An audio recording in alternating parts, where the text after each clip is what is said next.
딱히 언제다라고 정확히 모르겠는데 거의 초등학생 때 아빠도 게임 좋아하셔가지고 컴퓨터를 사셨거든요. 그래서 진짜 컴퓨터 없이는 못 살 정도로 좀 되게 재밌게 했고요. 스타를 제일 처음 접한 건 그 PC방에 가니까 다 스타 아니면 디아블로를 하고 있더라고요. 그래서 아, 저게 좀 재밌나 보다 하고 저도 같이 시작했는데 TV에서 프로게이머 선수들이 플레이하는 모습을 보고 좀 그 모습에 빠져서 제가 그 꿈을 꾸게 된 것 같아요. 제가 아마 진짜 거의 막 초등학교 입학하고부터 장래희망에다 프로게이머를 썼으니까 거의 한 7, 8살 때 보지 않았을까요? 일단 처음 갈 때는 좀 기대됐죠. 이제 제가 좋아하는 프로게이머를 하게 되는 거니까 형들도 되게 잘해주고 좀 되게 편하게 게임만 할 수 있는 분위기를 만들어 주시더라고요, 다. 그래서 되게 괜찮았던 것 같고 반대로 이제 좀 싫었던 점은 그걸 한 1, 2주 반복하니까 좀 질리더라고요. 게임을 진짜 많이 했어요, 처음 들어갔을 때. 아직도 기억나는 게 아마 거의 한 새벽 4시가 됐는데 제가 아직 한 10게임 정도가 남은 거예요. 근데 그걸 이제 말씀을 드렸는데 아, 다 채우고 들어가라고 10게임. 다 하고 들어가라고. 그냥 제일 뚜렷하게 기억나는 건 역시 데뷔전이 여명에서 GSTL 할 때 선봉이었거든요, 제가. 장민철 선수랑 1세트 때 만났는데 그때 한창 장민철 선수가 좀 되게 잘하는 이미지였어요. 되게 토스 원톱 약간 이런 이미지였는데 이길 수 있다라는 생각을 가지고 열심히 연습해가지고 어떻게 보면 되게 좀 첫 판부터 압도적으로 이겨가지고 되게 기뻤던 것 같아요. You know, I have felt for years now that Dark has been the best or second best Zerg in the world pretty much non-stop. 사실 저는 뭐 언제나 주목을 받아야 될 실력이라고 생각을 하고 있었는데 작년에도 좀 못 받았다 생각하거든요. 그래서 그때마다 좀 되게 속상하기도 하고 화를 느꼈던 것 같아요. 다른 선수보다 잘하는데 그 선수가 더 주목을 받으면 되게 질투나고 항상 제 실력에 자부심이 있었던 것 같아요. 처음 시작할 때부터 아, 난 재능러니까 다 잘하겠지라고 생각했던 것 같아요. 친구를 다시 이제 와가지고 만나기 시작할 때 얘기를 해주더라고요, 저한테. 너 학교 그만둔다 했을 때 아, 제 인생이 망했구나. 여기서 끝났구나라는 생각을 했었대요. 근데 이렇게 성공하는 모습 보니까 되게 좀 저를 자랑스럽게 생각하는 것 같더라고요, 최근에 보니까. 동생도 그리고 동생 주변에 스타 하는 애가 있는데 그 애가 저를 계속 언급하다 보니까 더 자랑스럽게 생각하는 것 같아요. 저보다 비등한 선수는 있지 잘하는 선수는 없다 생각하고 저는 언제나 제가 최고라고 생각하고 있기 때문에 뭐 누굴 보고 본받고 싶다 이런 건 없는 것 같아요. If Dark continues on this path of like win a Star League, get second place in the next Star League, maybe he wins BlizzCon, I don't know. Definitely he can build his name up to such a place where his name becomes synonymous with StarCraft. I don't think that it will replace previous names, but Dark, maybe he could join that pantheon of nerd gods if he keeps this up. 저는 솔직히 근데 요한이 형도 뛰어넘고 싶어요, 솔직히. 그게 그냥 스타면 요한이 형, 어른들도 다 아시잖아요. 요한이 뭐 하는 사람이고 어떤 사람인지. 근데 저는 그 요한이 형보다 더 유명해지고 싶어요, 사실. 그냥 제 꿈은 그거예요. 우리나라에서만 유명한 게 아니고 그냥 전 세계적으로 유명한 선수가 되고 싶어요.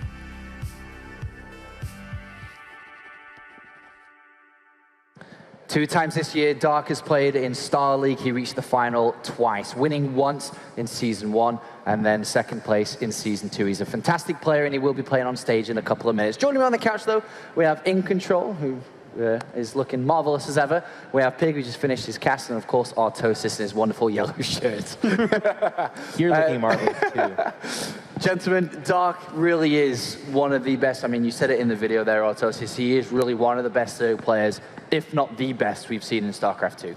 Yeah, and I would stand by that. Like, he has just been a force to be reckoned with. He uses his own style. He can play all the styles, but this guy is a hardcore macro Zerg, and when every other Zerg in Korea had a really tough year, that was just the race in Korea that was down this year, and Dark non-stop was at the top of the heap, beating everybody consistently, and in fact finished #1 in the WCS ranking system. So I mean, this guy, he stands apart from everyone else. And his story kind of tells that as well. He's just like, I was upset when I wasn't the best. I will be the best. And here he is on the biggest stage, and he's a likely contender for that trophy, Jared.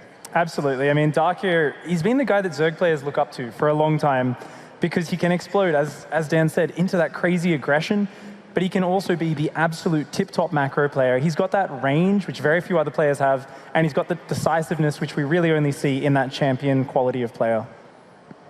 Yeah, I thought his series against Stats was very telling. It wasn't like a one-dimensional series where he only won off of one thing. We saw a pretty good breadth of play from him. And we even saw an adjustment game where actually he did lose the late game in that game number 1, and it went kind of the full distance in terms of tech. And the next 2 games were adjustment games. And it's very interesting to see that, because a lot of times StarCraft players will tend to come into a tournament like this with structured ideas like, this is what I do. If it doesn't work, I'm in a lot of trouble. We're seeing players like TY and now Dark adjust on the fly and make those and be flexible, and it's really cool to see. And he's going to be going up against the player that everybody's excited for, everybody's been talking about, and that is Neeb, who has risen to tremendous heights in the last 12 months or so.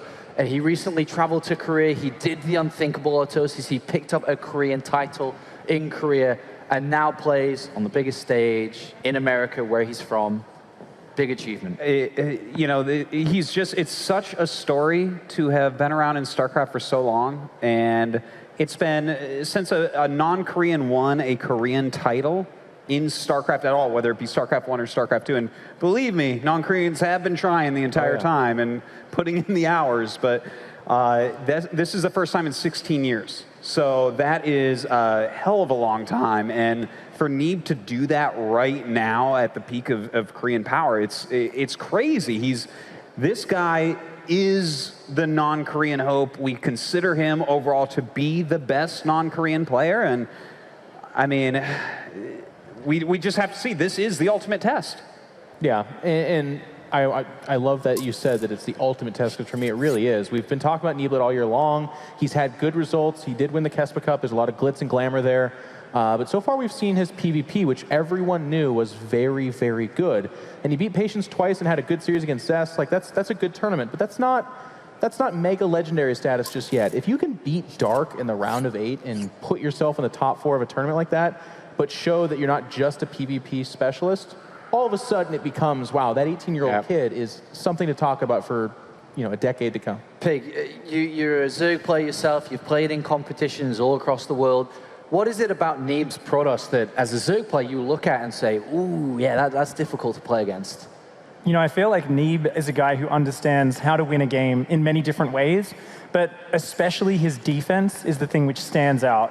He's a guy, a lot of people would say he got famous off Adepts, he got victories off Adepts, but it really wasn't just the Adepts, it was the fact that he was impervious to all-in attacks. He could defend everything, he's so good at scouting, and I would actually say the only weakness I really see in him recently is maybe being a twinge overly defensive and actually sitting back too long. I feel like that's how Zest managed to beat him in the group stage in the round of 16. I feel like his recent loss to Scarlet in a PvZ was also the same sort of thing, sitting back a little bit too much. The thing is, he's one of the few players who can sit back and still just play out a reactive game so perfectly. It's really interesting that you say that you think that might be his weakness, because for me, that's where Neeb is standing apart from the other Protosses here, is that he will sit back and he won't attack. Like, for instance, on Frozen Temple, where Showtime just went, he had an army that we kind of thought, like, yeah, this might be able to break that 4th base. Neeb probably wouldn't have attacked there. He probably would have sat back and said, now I need Psystorm.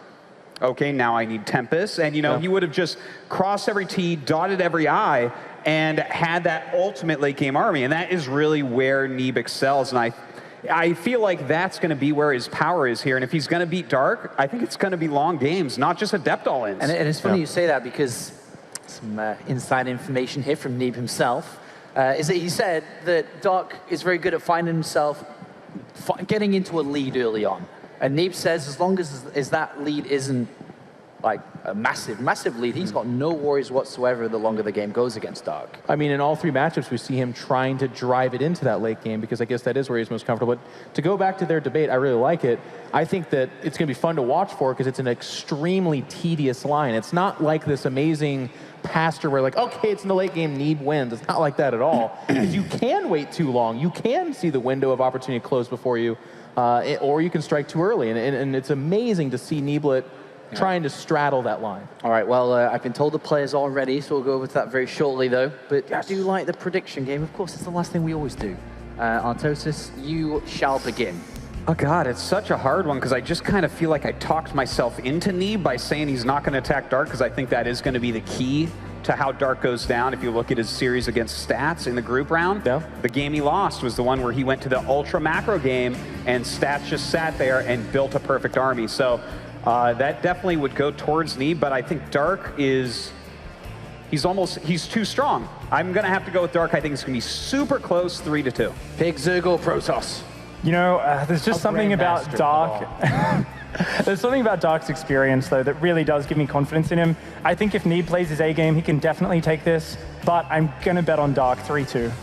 I'm going to call the upset, and I do think it would be an upset. I think Neeblet wins this 3-2, 3-1, and I'm feeding off of Dan's point. I like that late game play. I think the games that Dark won, one of which against Stats, by the way, was a kind of dumb build, like going for the gold as the expansion, just losing a Ling Baneling. I don't see Neeblet shedding off those games. I see him securing the wins. All right, thank you very much, gentlemen. I hope you're excited at home. I hope you're excited here at BlizzCon as well, because we're going to see Neeblet versus Korea yet again.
The 2016 World Championship Series Global Finals is brought to you by Intel, T-Mobile, NVIDIA, and Republic of Gamers.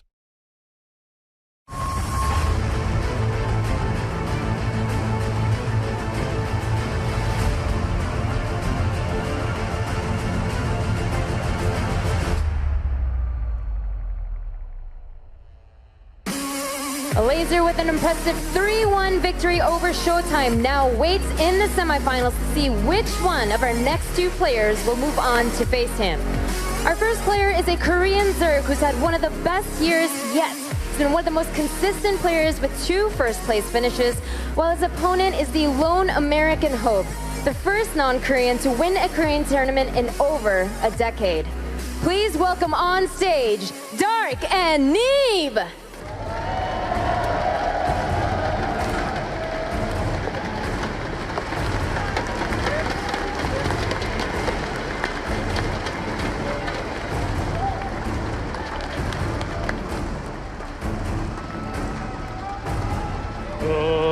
Ladies and gentlemen, what a matchup we have right here in the WCS arena. It is Korea versus the United States. It is champion versus champion. It is the best versus the best. And we have on hand the hypest crowd to make this one of the ultimate matches of all time.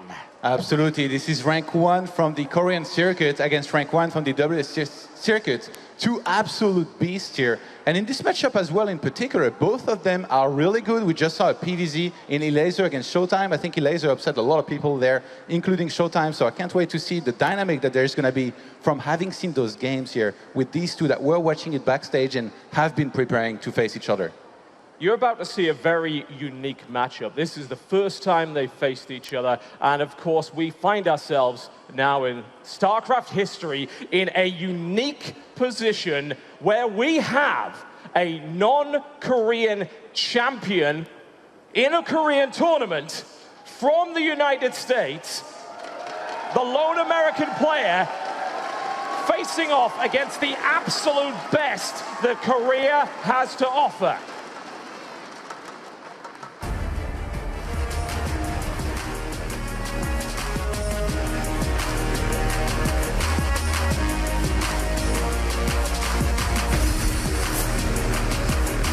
Ladies and gentlemen, you are about to witness history. Let me hear you.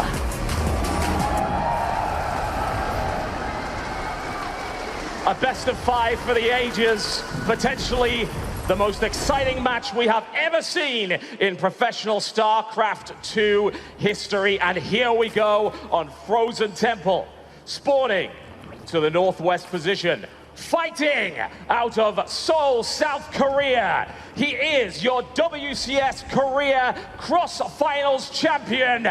In the blue trunks playing Zerg, it's Dark!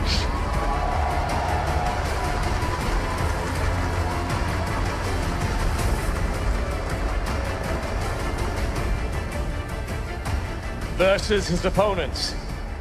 Fighting out of New York, United States of America, he is your reigning Kesper Cup 2016 champion. In the red trunks playing Protoss, the one, the only, Neeb!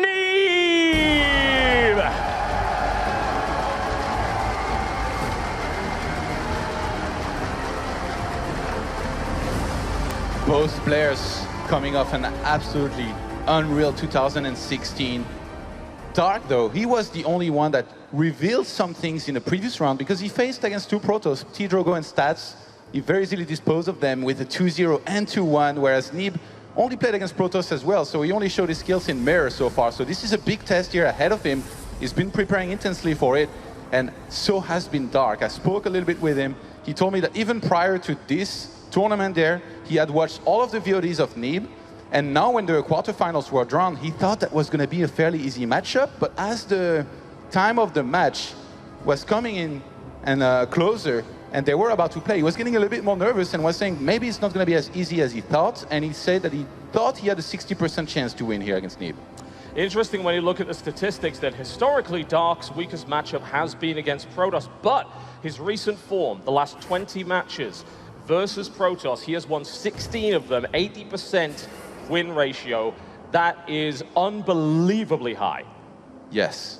Neeb's solidity against Zerg, though, I think it might be one of the best things here that he's going to have playing in his favor. We saw Showtime earlier in the one map that he won against Elaser, use a lot of adepts.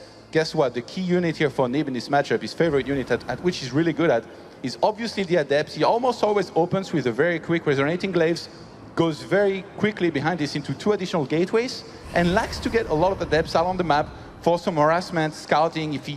If he sees any opportunity to basically punish your grid and snipe a couple drones, he's almost always going to go for it. So Dark's going to have to be on point on the unit production and actually catching one of those adepts here early on. Lovely surround there by Dark, and first blood for the Korean Zerg. And that's going to weaken the push of Neeb if he wanted to go for it, just because these gateways, they line up very well with when his warp gate finishes. But Dark is actually going for a huge attack there. Look at how many roaches he's getting. He wants to test the defense of Neeb. He already in game number 1 on Frozen Temple. He absolutely does, and that resonating glaive upgrade is on the way, but it is not done as of yet. And when it comes to the size of the army, Neeb barely has one. Warp gate it's not even done yet. A couple of seconds, he'll be able to warp in some more units, but this is a very aggressive early opening right here from Dark. Where is the mothership core here? There it is. Here it is. It doesn't have that much energy. I think he must have delayed it. Really is not one bit. photon overcharge. He tries to break the front, so far not able to do it, morphing in a Ravager. This attack is not gonna stop though. This isn't just a poke. This is an attempt to end Neeb early. Dark has absolutely no intention to macro behind this. He's on 20 drones. This is either gonna work or it's not. This is a straight up all in right now here from Dark.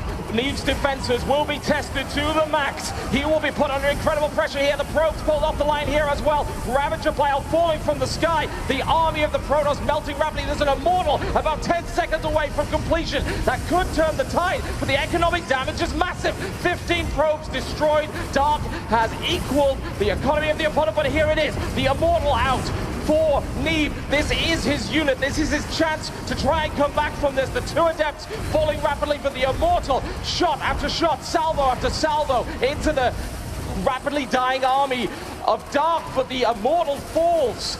And there's going to be way more Zerglings coming in from behind there. Neeb might have to abandon his second base, which might mean game here at the same time. He's robo, he's unpowered, and there's just going to be Ravagers, Roaches, and Zerglings down his ramp here. I think taking out his expansion from there, it's almost an unrecoverable position here for Neeb. It's an incredibly hard position to come back from. There's no doubt about that. And Dark decided to go with that early gambit. We have seen so many Korean players attempt this, just to throw a foreign player off early on, just put on incredible pressure, and we're seeing it executed to perfection right here by the rank 1 Korean player.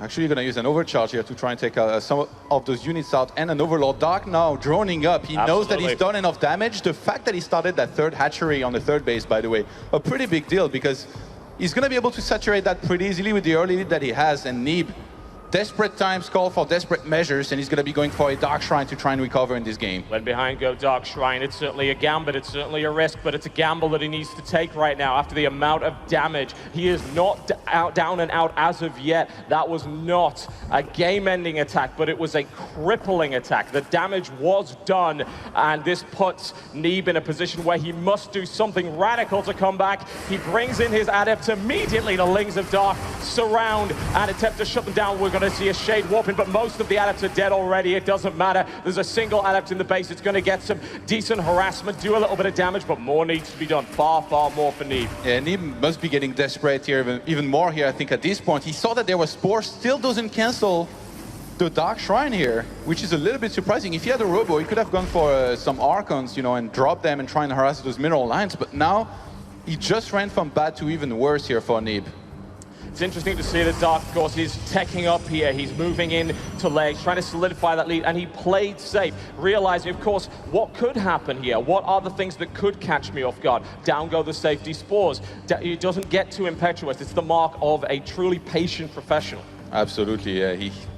You really have to be one of the absolute best to ask yourself what could be the one thing you could be losing to. The income, as our observer is pointing out, massively in favor here of Dark at this point. And Neeb just made an Archon there.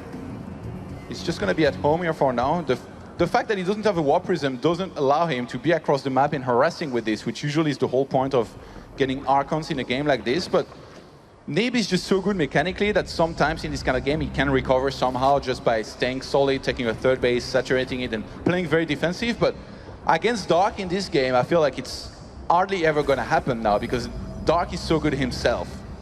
The Archon is, of course, a powerful unit. The Dark Templar not being used as a result of Neeb knowing that his opponent was prepared for that, had Spore Crawlers, an opportunity perhaps to shoot down the Overseer, but Neeb didn't quite see it, wasn't able to get it. And the Archons will be able to hold a choke point incredibly well. He can take a very, very good fight, an incredibly efficient fight that puts him in a much better position, but there's no question right now he's playing from behind. Yeah, every single time that Neeb sends units out on the map, they get caught and sniped as well. I think he used those Adepts here, though, to send the Zerg army out of position, so he could get a cancel on that fourth base. Maybe try and catch up on the base count with taking his own third pretty soon, but Neeb is actually adding more gates and a force there instead of starting a third Nexus or something like a Robo. Wasn't able to get the fourth base either. A response with the Roach and Ravager. There's the recall. Oh. Archon picked off, though, a hugely expensive unit at this stage of the game. Double the supply at this point there, and then Dark is going to crank out more and more Roaches, having forced a recall as well. He knows that's going to be even less energy available for this overcharge, so he might go for an attack here. It looks like he wants to certainly pile on the pressure, knowing, of course, that he picked off an Archon and there were only two in the process. He perhaps sees a window. He's right. Look at the army supply, 80 to 18. And sometimes supply doesn't tell the story, but with something this extreme, and that Archon is actually stuck. He can't get it out to defend the third base. It's gonna have to go to the high ground. GG! A tap out, realizing that that was not a tenable position for him.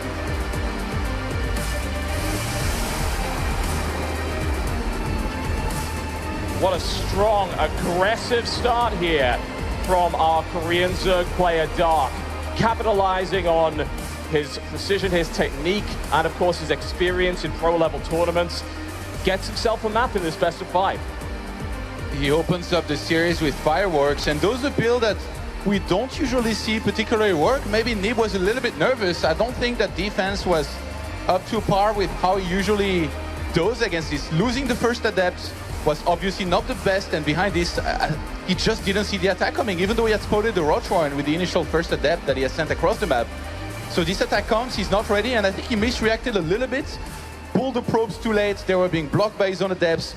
Bai landed on top of all of his adepts as well, so from there it's very hard to recover, and Mothership Core as well just didn't have enough energy to use a lot of these key overcharges that I think he would have needed to hold these two. Yeah, that's absolutely true. You were asking at the start of that engagement, where is that Mothership Core? Along it comes, and you realize that it came out late, it had very little energy. The timing of that attack was so quick, was so aggressive, it would have been hard to hold regardless, but you've got to give credit to Dark for executing it as well as he did. And I believe this was Dark's map, as he vetoed Frost, Neeb vetoed Apotheosis, and now we're going to be headed to New Gettysburg. Neeb's map pick, the one map that stats beat Dark on earlier in the tournament. Could, of course, be a harbinger. We may see a repeat of that particular result here. And Neeb, of course, needs to ensure that he psychologically stays in a great place and that he doesn't allow the pressure to get to him. Ladies and gentlemen, here we go. New Gettysburg will be the venue for map 2 in this best of 5 series. To the southeast position. In the red trunks. In fact, to the southwest position. In the blue trunks, currently leading 1 game in this best of 5 series, playing Zerg, it is Dark!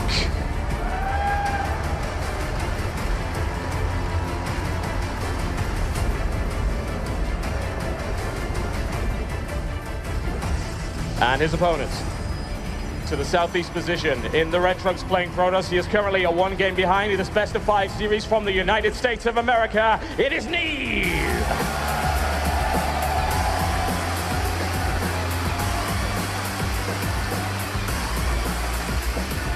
An understandably partisan crowd right here for the American hope, and perhaps for the first time in history, we are looking at not something that could be considered an underdog story. Yeah, it's crazy how times change, and now we've got a guy here who can go head-to-head with some of the absolute best players in the world, and he comes from America in Neeb.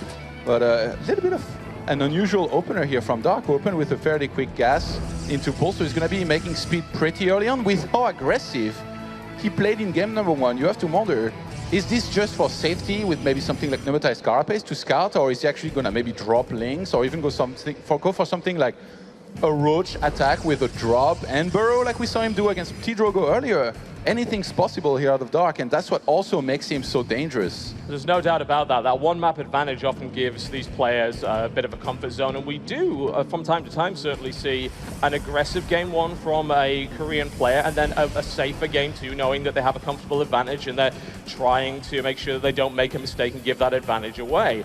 We will see very soon, of course, what that turns into. So a little bit of nice probe harass early from Neeb, who was able to delay the hatchery going down. That's always a good thing to do, a good sign of confidence. Dark has a lot of gas. He does. And he's still mining quite a bit of it. Stargate is going to start here from Neeb. I think what happened in game number 1 is that basically Neeb gave so much thought into countering Zergling, Bailing Ravager, and, you know, Bailing drops and stuff that he completely forgot that you can cheese in StarCraft. And to be honest, cheese, we haven't seen that many of them, and most of those that we've seen haven't been successful. So Dark used that to his advantage, surprised him, and that all-in just worked. couple of Lings make their way in here. Great probe micro so far, however, from Neeb, not losing a single probe. A little bit of mind type, but look at that. That is, of course, the Pneumatized Carapace upgrade coming in for the Overlords, and that looks like we are going to see some sort of drop play coming out of the Zerg. It might just be for scouting. He saw a Stargate, so you would think that's not needed, but maybe he just wants to make sure there isn't something like a 7 gates behind it, which if you don't go for Pneumatized Carapace and there is a Stalker, that's always going to be denied. Could go for drop as well later down the line, though. Not necessarily quick. Like, I mean, we haven't seen an Evolution Chamber just yet here be started from Dark, so third base early on is what's going to be used here by Neeb, and on this map, I can't blame him. It's one of the best maps to early expand like this. And so far, so good for the defense for Neeb, obviously not showing that he's been shaken by the previous map result, which is incredibly important. You don't want to get into that dark place. And Neeb is heading across the map now with an Oracle, looking to do some damage. I believe it was seen by the Lynx. Yeah, Dark, remember when he lost on that map against Stats earlier in the tournament, that was because they went into a very long game, and after taking or getting rid of the entire army of Stats, he remaxed, or he made something like 30 Corruptors. And then Stats was like, oh yeah, you want to make Corruptors? I'll just mass Stalkers and kill you. And that's exactly what happened. That is an example of Neeb's precise control. One mistake, that Oracle would have been gone. He does get a couple of drones from that, but there was already a Spore Crawler and Queen in position to deflect. There is an additional Oracle that was added. And now we're seeing a transition into Phoenix. Yeah, and a Baneling Nest as well. So you called out the drops, and it's going to be there somewhere down the line. The fact that he already has Overlord speed makes it so hard to find all of these guys, because even if you clear out all of the Overlords around your base, there could still be one hidden somewhere that flies into your middle line. And there it is. It worked. It snipes all of your drones. So Neeb's going to have to look out. I was talking earlier about this with him, and he was telling me that he thinks that if one Baneling drop does a little too much from there, it's almost unrecoverable. You basically have to all in, or you have to play from very far behind. So he plans on, if he faces Baneling drops, basically leaving a couple Stalkers per middle line, usually around 3, and then later when you finally want to move out, you get 2 cannons per middle line, and make sure that you don't lose any probes if you can.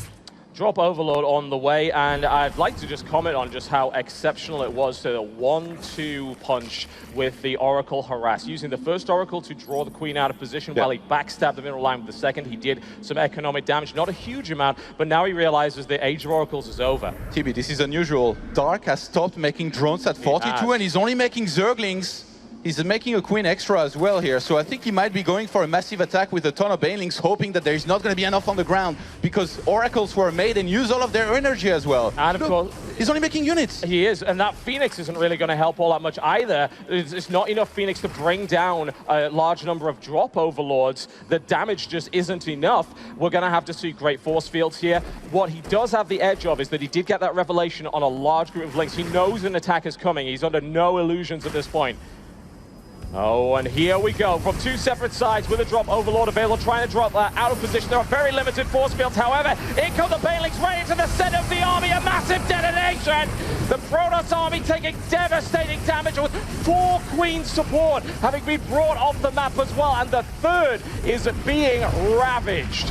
The Mothership Core is going to get so late to the party here. It's almost full energy and hasn't used a single overcharge yet. He's just going to recall out. Recalls the probes out to save some of his economy. A smart move, but GG again.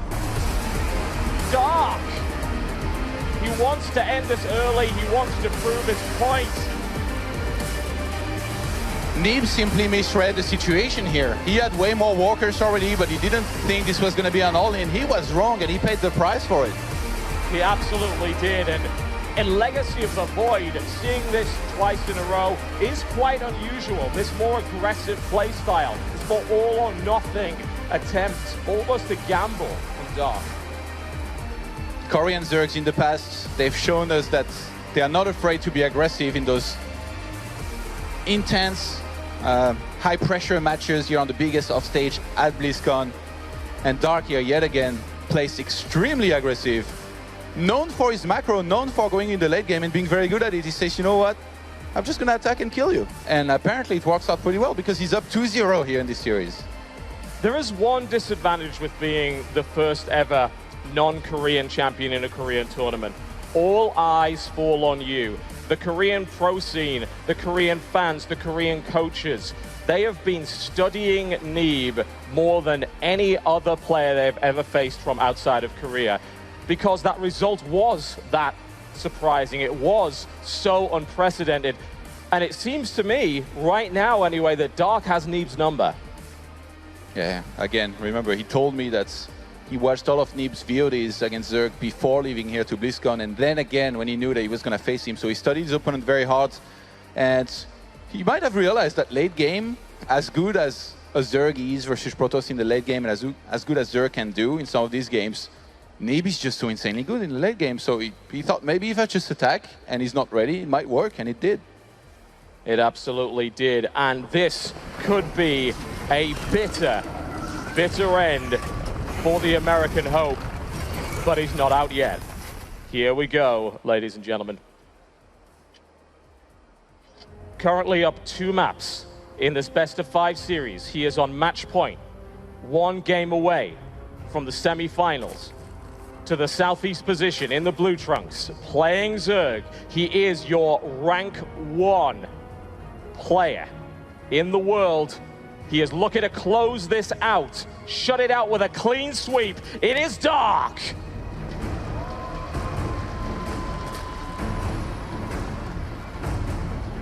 Spreading creep to the stage. He's doing more than spreading creep. He's spreading his influence, spreading his legacy, spreading his reputation.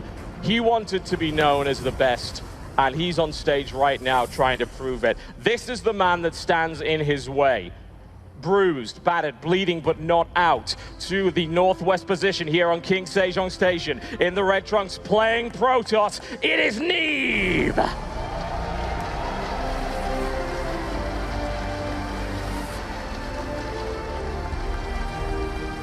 Neeb must stay calm here and not get frustrated by the way this has gone, because so far it's definitely been going very badly for him, especially that last game. Definitely something he can have regrets about. He had Oracle Sun on the map. He saw a lot of Zerglings headed for him. He knew that the Zerg had a lot of drones. He's just so uncommon to be hit by this kind of massive Link Baneling attack that I think he just simply didn't expect it. So it's something that you look at and you're like, oh, if I had known, I would just held super easily. But StarCraft is not that easy. That's why it's one of the most complex games where you need to be on point with everything. And Neeb needs to make this adjustment now. With the fact that he played against 2 very aggressive builds, I think now he's going to go the extra mile with the scouting and trying to figure out what Dark is going into. Yeah, I mean, he already sent the probe over last game and got a little bit of an idea. And he even, of course, had those 2 oracles, access to the Revelation. And as you said, it seemed like to some degree he misread the situation. Maybe he is playing at this point against himself in his own head. He's overthinking, and he's not doing the most logical thing. You pointed out where, again, was the Mothership core in the defense of that third. It got there so late. Why was it not there perhaps already? It could have turned the tide. And against a player of this caliber, one mistake is one mistake too many. And Neeb actually, I think he's really wary of the aggression here of Dark. He gets the Mothership core super early. Roti would be so happy. Pneumatized Carapace gets started, but Dark actually, he's not mining much gas behind this, so it might be a good time for Dark to just drone up really hard and use the image that he has built in the previous games. Yeah, we've seen the idea that you would use a speed overlords relatively early to perhaps fake a drop to freak out your opponent, to make them overreact in some way. It's worked before, and that could very well be what he is doing here, as opposed to going for yet a third aggressive build. You could say, well, if it ain't broke, don't fix it, but if you keep doing the same thing, your opponent is absolutely going to adapt to you. Mothership core harassment. This time we see a little bit of early game aggression, and it actually gets a drone in the process as well, which is absolutely fantastic. A great little start here for Neeb. Yeah, that was great. I didn't expect that to happen. A Dark Shrine going directly underneath that Overlord. And I mean, he knew. He saw the Overlord coming in right there. He knew it was there. He obviously doesn't seem to be too worried about hiding that. What do you think about it? Nowadays, when you see Dark Shrines like this, it's to get 2 Archons out on the map very early. You can afford that gas-wise just because DTs are less expensive in gas than High Templars are to make Archons. And you get a War Prism with them. You drop the Archons and you try and snipe drones basically all over the place. When you have Neeb's micro and just his mechanics in general, he's going to be able to sometimes do a little bit of damage and at the same time just keep up with his macro, take that third base and go into a longer game. So it's just a super solid opener all around. Things have changed in StarCraft 2. It's not like it used to be where you open Dark Shrine and if it's spotted, like you kind of lost, right? Yeah. You know that DTs are gonna fail. And he forces Spore as well through this, so it's a great start, I think, on this map in particular, and Neeb is really good at it. So far, I'm really liking his position here. I mean, by all means, Dark hasn't attacked and killed him yet. No, he absolutely has not. Neeb form so far on this map has been impeccable. Mothership Core always in the right position. Mothership Core harass. Not too impetuous, but good to see some aggression out of him, put a little bit of pressure. Don't allow Dark to get too comfortable in his position. And this is Neeb's comfort zone here. If he can take a third base, start saturating it, and he's harassing across the map with 2 Archons, that's when you will see him shine the most. This comes so fast, by the way. We're at the 5th minute mark, and he's going to be morphing those 2 Archons across the map. Dark still being very active with the scouting. He knows that this is coming, so for Dark, the key is to have just enough units and have them well enough placed. The Warp Prism actually forgot that Archon there, didn't drop enough in time, but here we go. The aggression coming in, the drop comes in with those 2 Archons. They are devastating against Lings, and of course they can be microed very, very easily, picked up and taken out of there by the Warp Prism, which is why Dark is attempting to focus that Warp Prism down. Double pickup, needs to get out of there, he can't lose that. Yeah, both players really making the most of this. Neeb killed as much as he could kill here, and Dark all alike minimized his losses, only lost units, didn't lose any drones. He's gonna be happy with this, especially when you chase the Warp Prism away with these little hit points. It has to regenerate his shields before he can come back, and then he's still gonna be very exposed. We see a Hydralisk Den here going down, actually. And he's getting roach speed and some roaches, so you have to wonder here, Dark, is he gonna go for lurkers, or is he just yet again gonna go for an attack with maybe roaches and Hydralisks, which again is something that we don't really see. Very quick gases, by the way, on the 3rd base here from Neeb. I don't think he wants to go into too many Zealots if he even plans on getting those, and rather focus on the Archon production. Yep, and he's going in for it once again, taking a little bit of a risk, but of course the shields have regenerated. I think Dark may be doing something very metagame heavy. If he was to go for Roach and Hydralisks, everybody's been going Ling and Banelings, so what's the reaction from Protoss? They get a ton of Archons. What are Archons really bad against? Roaches and Hydralisks. Absolutely, they would. The range on the Archon simply isn't up to par, and when it comes to Hydralisk damage, they can just shred Archons. It can be incredibly difficult to even get to grips with the Hydralisk, especially on creep, especially with that range upgrade. This could be a very, very smart counterplay here from Dark. But Neeb has done really well so far, by the way. He's ahead in supply. It's been a perfect game. He hasn't lost a single unit, and he's killed a whole bunch. So he's definitely having a pretty good game there so far. This is the Neeb we're used to seeing. This is the Neeb that's in the comfort zone. Look at that. I mean, there is no such thing as better efficiency than that. That's the opposite of my games. And that Warp Prism across the map still being threatening. I think Dark might be trying to surprise there. Okay, the Hydralisk Den is spotted, and it's actually spotted that it's not being morphed into a Lurker Den, so I think Neeb must fly back now with that and make sure he starts and prepare for the defense. And I think he's gonna also adjust his composition a little bit, maybe get some Stalkers, maybe go into Disruptors. We see the 2nd Robo going down immediately. He knows he's gonna need a lot of Immortals, which he wouldn't have done if he was facing Zergling Baneling, because Immortals are terrible against those. Of course, that wouldn't have worked out at all, and it was great that he flew over there while the Hydralisk Den was creating an upgrade. It indicates that that Hydralisk Den is not going to be immediately morphed into a Lurker Den. It's busy with something else. It's gonna be Hydras. It has to be Hydras. There's no other option. +1 finally finishing now. There is the Lurker Den. I wonder if he's changed his mind now after being scouted. What do you think? Yeah, I think Dark probably realized that the game wasn't going very well. He wasn't going to be super far ahead in supply, and this kind of attack just wouldn't work at this point anymore. So he changed the plan, if he was ever going to go for that, and now he's going to play a little bit more solid with some Lurkers. He's going to have a lot of options, though. Having a Baneling Nest is always nice. He's even getting Centrifugal Hooks right now. But on the other side, we see a Stargate going down right now from Neeb, so he might already be realizing that there could be Lurkers to try and get an Oracle and reveal as much as he can.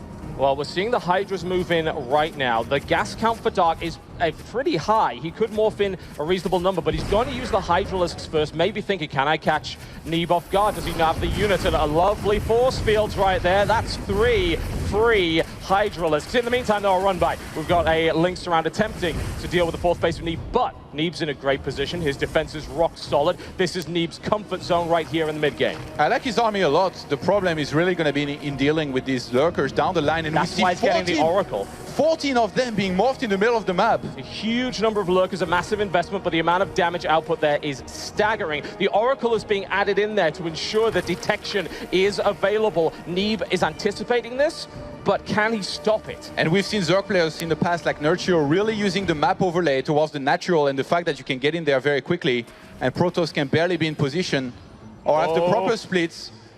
That's siege. a lot of lurkers. He's looking to set up the siege. The Oracle is not in position to detect it. The Protoss army has to back off here. He's able to do that. Lurkers once again attempt to reposition. That fourth base is under grave threat. An entire mineral line could be absolutely gutted. Where is the detection right here? He needs to eliminate those lurkers, but he can't. He can't see them. The observer's now moving in behind it. He's going to come in from behind with a lot of army after revealing all of those lurkers. There's the revelation. He can see. He's looking for the flank right now, and he catches the reinforcements of the Hydralisk. The lurkers now taking huge damage as the Immortals trying to have them down, but they are not quite enough Immortals to do it. GG! Ladies and gentlemen, a clean sweep.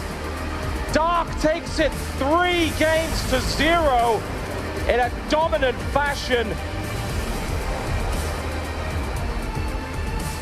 Dark sending a message to the rest of the players of the tournament. I'm here and I'm the favorite.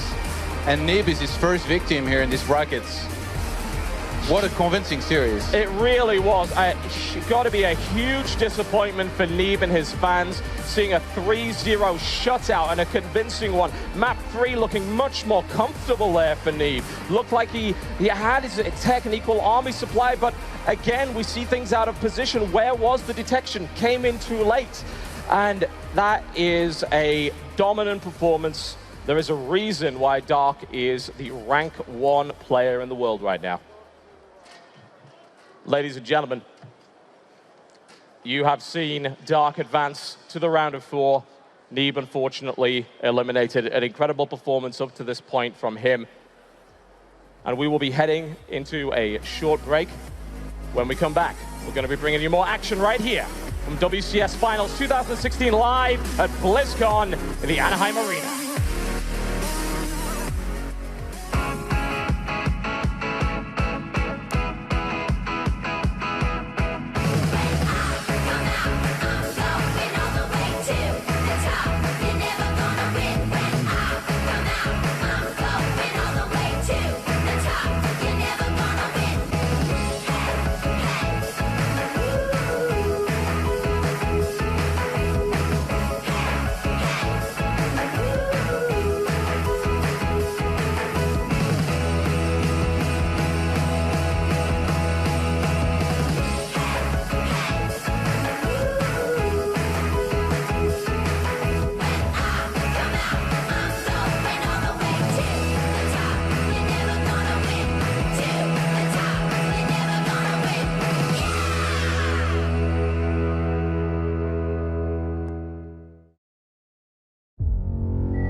The reviews are in, and the critics agree. Overwatch is a perfect 10. Psst, what are you looking at?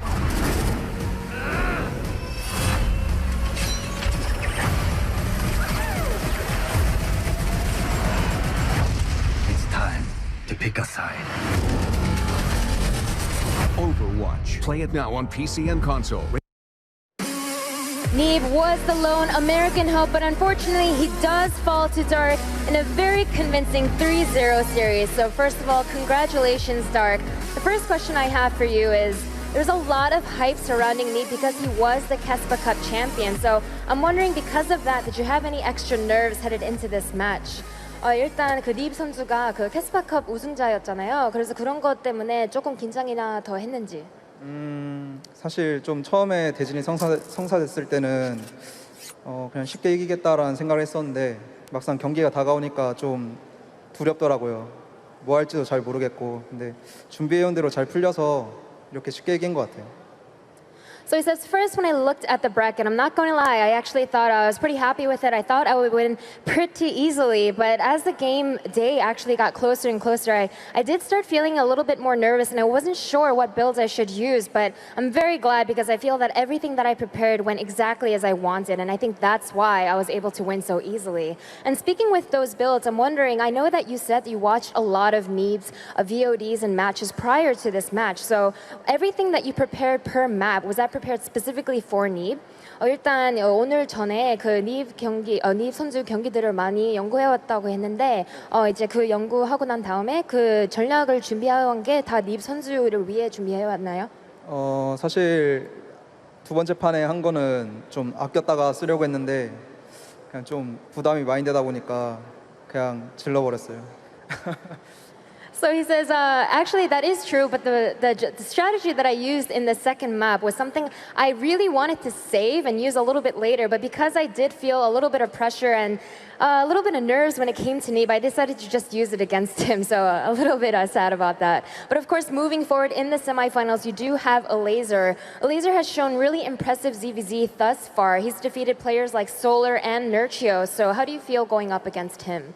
일단 그 다음 상대 선수가 이제 레이저 선수인데 레이저 선수가 강민수 선수도 이기고 너치오 선수도 이겼잖아요. 저그전에서. 그래서 그 상대에 대해서 어떻게 생각하세요?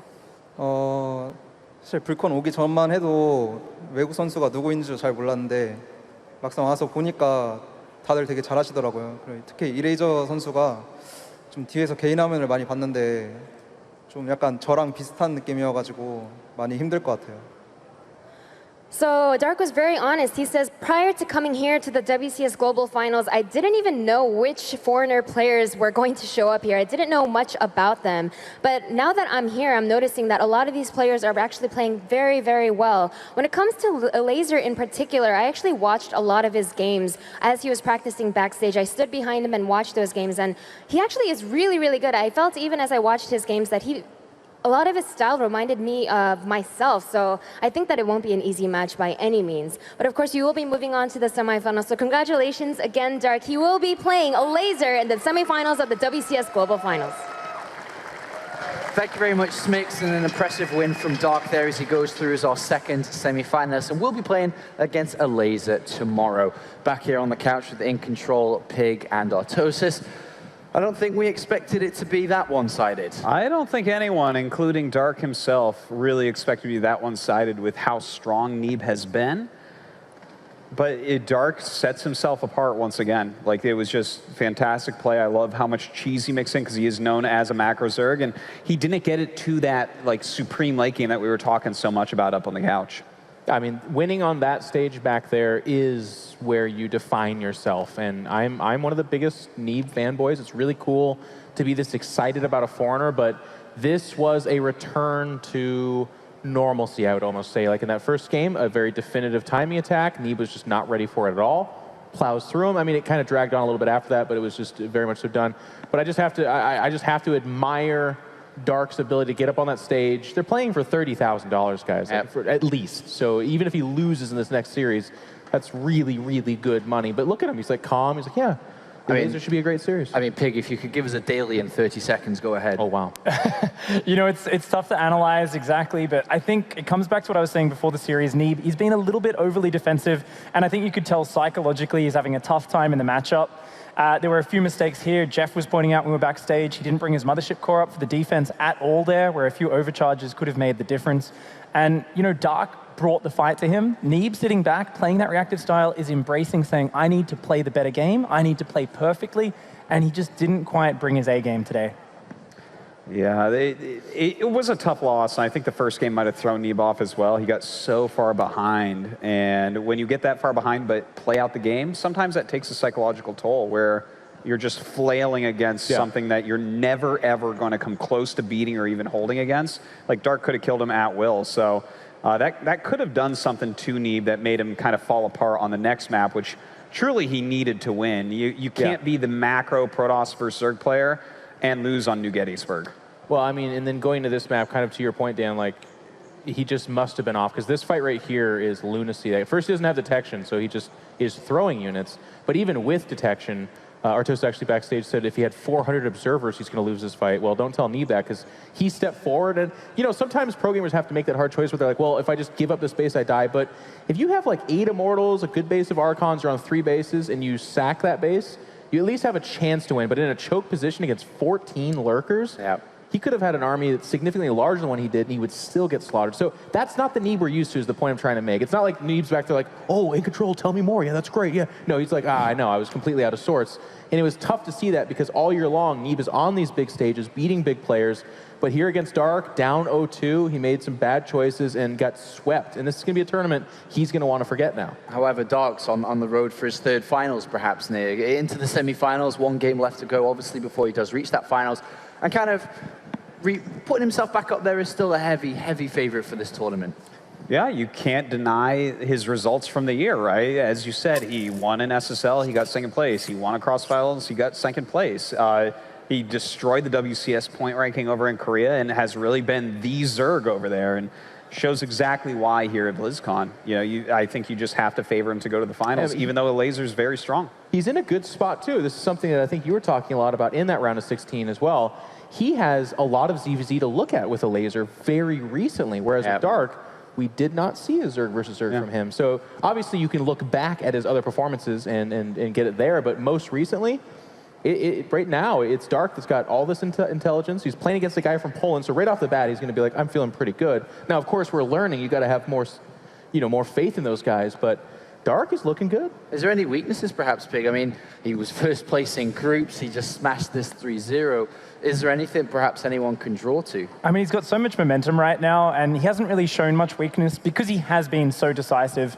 We can talk about the map he lost to Stats, where, it went to ultra late game, where Protoss is maybe a little bit favored on that map, but realistically, Dark's decisiveness, his huge range of strategies is what has got him this far. As long as he continues to be as unpredictable as he's been this far while executing so flawlessly, it's hard to pinpoint any clear weakness. All right, well, thank you very much, gentlemen. Before we head to a break, though, we do have a very special guest who's in the audience right now here live at BlizzCon, and it is no other than Lee Jae-dong himself. Don't really need to say too much else. He's there with Smix currently. We're going to ask him a couple of questions in a couple of seconds' time. There he is. Hello, Jae-dong. Welcome back to BlizzCon. I think that's the first time Smix gets confused for Jae-dong. Of course, Jae-dong's had a marvelous StarCraft 2 career. Pig, you want to ask him a question here? Yeah, I mean, it's such a pleasure having Jae-dong down here. He's had an illustrious career, probably known as the best Zerg of all time across, Brood War and StarCraft 2 when you kind of combine both games together. I just want to hear from Jae-dong, what is your best memory that stands out that you're going to be telling your grandkids when they're sitting on your knee 20, 50 years from now? 일단 그 프로게이머 생활을 오래 해왔잖아요. 그래서 이제 이재동 선수가 이제 이 다음에 할아버지 됐을 때 이제 조그만 아이들한테 기억들 그 많은 기억들 중에서 이 순간이 제일 기억에 남는다. 하나 꼽자면 2013년 블리즈컨 때 정말 많은 팬들 앞에서 게임 했었고 되게 많이 이기고 그런 세레모니도 하고 그런 기억이 아직도 많이 기억에 남고 그때 그런 얘기들을 할 수 있을 것 같아요. So he says, if I had to pick a particular moment or year, I would definitely have to say 2013 was such a special year for me. I played abroad so many times. I was able to play in so many tournaments in front of so many fans. And because I was doing well that year, I was able to do a lot of special ceremonies in front of you guys whenever I won. I was able to meet you guys. So I think later on, when I am older and I am able to talk to my grandchildren about some special memories I have, I think I'll be able to tell them about all those special moments from 2013. And this was, of course, one of them that we saw. He's playing at BlizzCon, a finalist of 2013. In control? Oh, yeah. Well, Jae-dong, hello. First of all, such a sexy shirt, if I could just say so myself. I mean, looking fly as always. But I want to ask him, he came into StarCraft 2 as he talked about being a fan of Stefano in a Foreigner and looking up to his Zerg style of play. Now we have Foreigners kind of doing fairly well, making a dent here, not last match withstanding, but showing good results. What are his thoughts on Foreigners kind of getting better at StarCraft? 이제 일단 스타트 처음 들어왔을 때 스테파노 선수 좋아한다고 했는데 이제 요즘에는 해외 선수들이 많이 엄청 잘하고 있어요. 그래서 그거에 대해서 어떻게 생각하세요? 사실 조금 놀라운 부분도 있고요. 이번에는 사실 이번 블리즈컨에는 해외 선수들이 요즘도 그렇고 블리즈컨도 그렇고 해외 선수들이 되게 잘하는 것 같아서 보기 되게 좋은 것 같고 이번에 그 앞서서 일레이저 선수가 지금 4강에 진출해 있더라고요. 그 선수도 만약에 잘하면 좀 더 스타크래프트 2가 좀 더 그런 글로벌하게 더 많은 관심을 받을 수 있는 그런 계기가 될 수 있을 것 같아서 일레이저 선수가 잘했으면 좋겠어요. So he says definitely I was quite surprised, especially when it comes to lately here at the WCS Global Finals. I was quite surprised to see how well the non-Koreans are doing, and in particular, if I had to point it out, Laser, who we just saw, moved on to the semifinals. It's really great to see that he's doing so well, and I think if he is able to move forward, maybe to the grand finals, even forward, then that will be so great for StarCraft, as obviously a foreigner doing that well can only increase the popularity. So I really do hope, and I'm cheering for Laser. Cool.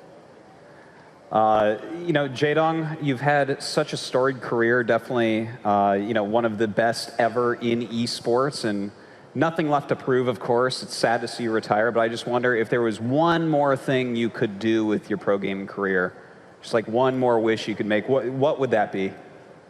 이제 그 프로게이머 생활을 정말 오래 해왔고 엄청 좋은 성적도 많이 내줬는데 딱 한 가지만 더 할 수 있다면 무엇을 하고 싶으실 것 같아요?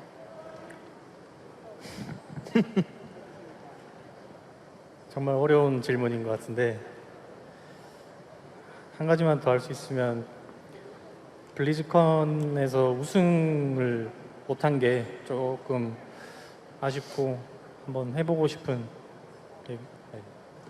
So he says, definitely that's a really hard question for me, but if I were to really nitpick at something, it would be that I really wish that I would have been able to become a BlizzCon champion. Obviously, he did come very close in 2013, so yeah, I would have loved to become a BlizzCon champion.